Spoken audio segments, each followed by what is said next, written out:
hello student तुम मैंने सब चिंतित अच्छ जे दशम क्लास समस्त एग्जाम सरला एग्जाम पर सार आम कौटा पढ़ू है ना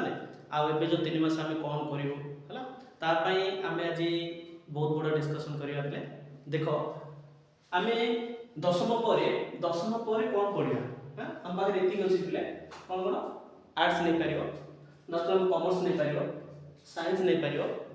आईटीआई कर डिप्लोमा कर ना कॉम्पिटिटिव कर आ विषय में कौन कौन सब एग्जाम रही है ना मु बहुत आहरी भल तुम मान कह किंतु एबे जो हम 3 मास कौन करूँ सर जो पर्यटन आम रिजल्ट बाहर ओके देखो एबे तुम मान 70 डेज एमएस एकेडमी तुम मान गोटे सुजोग नहीं आसी देखो पिले spoken English with computer course तुम मान लिमिटेड 70 डेज 3999 ओके तुम मान 70 डेज 3999 लिमिटेड टाइम ये रजिस्ट्रेशन रही तेणु तुम मैंने शीघ्र शीघ्र है एकाडेमी नाम लिख आ ये जो